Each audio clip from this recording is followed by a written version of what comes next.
ദിവാകരന്റെയും വസന്തയുടെയും കഥയാണ് ഞാനിന്ന് പറയുന്നത്. അവർക്ക് രണ്ടുപേർക്കും പ്രായം 60 വയസ്സ് കഴിഞ്ഞു. ദിവാകരന് 65ഉം വസന്തയ്ക്ക് 60ഉം.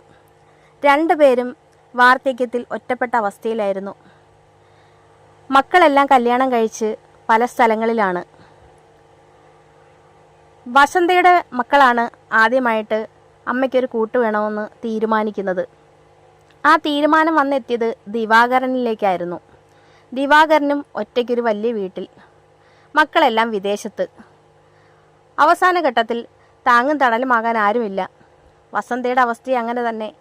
അമ്മ ഒറ്റപ്പെട്ട് താമസിക്കുന്നതിൽ മക്കൾക്ക് നല്ല നിരാശയും വിഷമവും ഉണ്ടായിരുന്നു. മറ്റുള്ളവരുടെ പരിഹാസവും കളിയാക്കലുകളുമൊക്കെ ആദ്യമൊക്കെ ഉണ്ടായിരുന്നു. വയസ്സാം കാലത്ത് ഇതിൻ്റെയൊക്കെ വല്ല കാര്യമുണ്ടായിരുന്നു. അമ്മയെ നിങ്ങൾക്ക് നോക്കാൻ പാടില്ലേ, ഇനി ഈ പ്രായത്തിൽ കല്യാണം കഴിപ്പിച്ചു വിടണോ എന്നുള്ള ഒരുപാട് ചോദ്യങ്ങൾ അവരുടെ നാലു ചുറ്റും നിന്നും ആൾക്കാർ ചോദിച്ചു. കാരണം അമ്മയും ഒരു കൂട്ട് ആഗ്രഹിക്കണമെന്ന് മക്കൾക്ക് പലതവണ തോന്നിയിട്ടുണ്ട്. താങ്കളുടെ വീട്ടിൽ നിന്നും എപ്പോഴും വന്ന് അമ്മയോടൊപ്പം നിൽക്കാനോ അമ്മയെ പരിചരിക്കാനോ ഒന്നും സമയമില്ല. അമ്മയാണെങ്കിൽ ആ വീട് വിട്ട് വരികയുമില്ല. ആ ഒരു കാരണത്താലാണ് അമ്മയ്ക്കൊരു കൂട്ട് കണ്ടുപിടിക്കുക എന്നുള്ളത് മക്കൾ തീരുമാനിച്ചത്. ഒരുപാട് ആലോചനകളൊക്കെ നോക്കി, പക്ഷേ അമ്മയുടെ പ്രായത്തിനനുസരിച്ച് ഒന്നും കിട്ടിയില്ല. അങ്ങനെയാണ് ദിവാകരനിലേക്ക് എത്തുന്നത്. ദിവാകരൻ ഒരു കൃഷിക്കാരനാണ്. ആയ കാലത്ത് ഒരുപാട് കൃഷിയും കാര്യങ്ങളൊക്കെ ചെയ്ത് ഒരുപാട് സമ്പാദിച്ചു കൂട്ടി. അതെല്ലാം മക്കൾക്ക് വീതിച്ചു നൽകി. ഇപ്പോൾ അദ്ദേഹത്തിനായിട്ട് ഒരു വിഹിതം അദ്ദേഹം മാറ്റിവെച്ചിട്ടുണ്ട്. വയസ്സാം കാലത്ത് ആരെങ്കിലും തന്നെ നോക്കണ്ടേ? ഒന്നുമില്ല എന്ന് പറഞ്ഞാൽ ആരും തിരിഞ്ഞു നോക്കില്ല.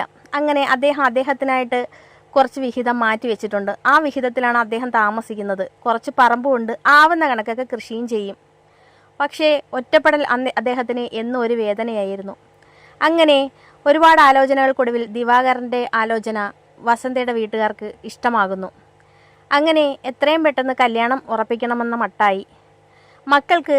പക്ഷേ അമ്മയുടെ കല്യാണം ഒരു ഗ്രാൻഡ് കല്യാണമാക്കി മാറ്റണമെന്നായിരുന്നു ആഗ്രഹം. മക്കളെന്ന നിലയിൽ താങ്കളുടെ ജീവിതമെല്ലാം മനോഹരമാക്കാൻ അമ്മ ഒരുപാട് കഷ്ടപ്പെട്ടു. വളരെ ചെറുപ്പത്തിലെ അച്ഛൻ മരിച്ചതിന് ശേഷം അമ്മ ഒറ്റയ്ക്കാണ് താങ്കളുടെ കല്യാണമെല്ലാം നടത്തിയതും പഠിപ്പിച്ചതുമെല്ലാം. ആ അമ്മയ്ക്ക് ഒരു കല്യാണം വരുമ്പോൾ അത് എത്രത്തോളം മനോഹരമാക്കാമെന്ന് മക്കൾ തീരുമാനിക്കുകയായിരുന്നു. അങ്ങനെ പ്ലാനിങ്ങും കാര്യങ്ങളുമൊക്കെ നടന്നു. വസ്ത്രമെടുക്കലും എല്ലാം. താങ്കളുടെ കല്യാണം എങ്ങനെയായിരുന്നു അതിലും മനോഹരമാക്കണം എന്നുള്ള വാശിയായിരുന്നു. നാടൊട്ടുക്ക് വിളിച്ചു, കല്യാണ ലെറ്റർ അടിച്ചു, വസ്ത്രങ്ങളെല്ലാം എടുത്തു. വീട്ടിലൊരു ഉത്സവം തന്നെയായിരുന്നു. ബന്ധുക്കളെ എല്ലാം ക്ഷണിച്ചു. അങ്ങനെ എല്ലാവരും കൂടി ചേർന്ന ഒരു കല്യാണ മാമാങ്കം തന്നെയായിരുന്നു. വലിയൊരു ഓഡിറ്റോറിയമൊക്കെ ബുക്ക് ചെയ്തു. വസന്ത പക്ഷേ ഇങ്ങനൊരു കല്യാണമൊന്നും ആഗ്രഹിച്ചില്ല. വയസ്സാം കാലത്ത് മക്കളെ ഇതൊക്കെ വേണോ, എങ്ങനെയെങ്കിലും ഒരു രജിസ്റ്റർ മാരേജ്, അത് മാത്രമായിരുന്നു വസന്ത ആഗ്രഹിച്ചത്. പക്ഷേ മക്കൾ വിടുമോ? അങ്ങനെ കല്യാണ ദിവസം എത്തി. രാവിലെ തന്നെ അമ്മയെ മക്കളെല്ലാവരും കൂടി കുളിച്ച് തൊഴുവിക്കാനായിട്ട് കൊണ്ടുപോയി. ഒരു നാണമൊക്കെ മുഖത്തുണ്ടായിരുന്നു. അങ്ങനെ അമ്പലത്തിൽ പോയി നന്നായി പ്രാർത്ഥിച്ച് തിരികെ വന്നു. അതിനുശേഷം ഓഡിറ്റോറിയത്തിലേക്ക് പോകാനായി എല്ലാവരും റെഡിയായി. അമ്മയെ ബ്യൂട്ടീഷ്യൻ വന്ന് ഒരുക്കി നന്നായി സുന്ദരിയാക്കി. 60 വയസ്സ് ഉണ്ടെങ്കിലും അമ്മയ്ക്ക് അത്രയും തോന്നിക്കില്ല. അതുപോലെ സുന്ദരിയാക്കിയിരിക്കുന്നു. അത് തങ്ങളുടെ അമ്മ തന്നെയാണോ എന്ന് സംശയം തോന്നി മക്കൾക്ക്. അങ്ങനെ സുന്ദരി കുട്ടിയായി അത്യാവശ്യം സ്വർണ്ണാഭരണങ്ങളൊക്കെ ഇട്ട് തിളങ്ങുന്ന പട്ടുസാരിയൊക്കെ എടുത്ത് മുല്ലപ്പൂവൊക്കെ ചൂടി ഓഡിറ്റോറിയത്തിലോട്ട് പുറപ്പെട്ടു. ദിവാകരൻ്റെ ആൾക്കാർ നേരത്തെ തന്നെ ഓഡിറ്റോറിയത്തിലുണ്ടായിരുന്നു. ദിവാകര അച്ഛനെ കണ്ടാലും വലിയ പ്രായമൊന്നും തോന്നിക്കില്ല. രണ്ടുപേരും നല്ല മാച്ച്. അങ്ങനെ വസന്തയും ദിവാകരനും പരസ്പരം മുഖത്തോട് മുഖം നോക്കി. രണ്ടുപേർക്കും ചെറിയ നാണമൊക്കെ വരുന്നുണ്ടായിരുന്നു. അങ്ങനെ കല്യാണ സമയമെത്തി. മുഹൂർത്തമായി. ദിവാകരൻ വസന്തയുടെ കഴുത്തിൽ താലി ചാർത്തി. എല്ലാവരും കുരവയിട്ട് ആ മംഗളകർമ്മത്തെ ധന്യമാക്കി. അതിനുശേഷം ആഹാരം കഴിക്കുന്നിടത്തേക്ക് പോയി.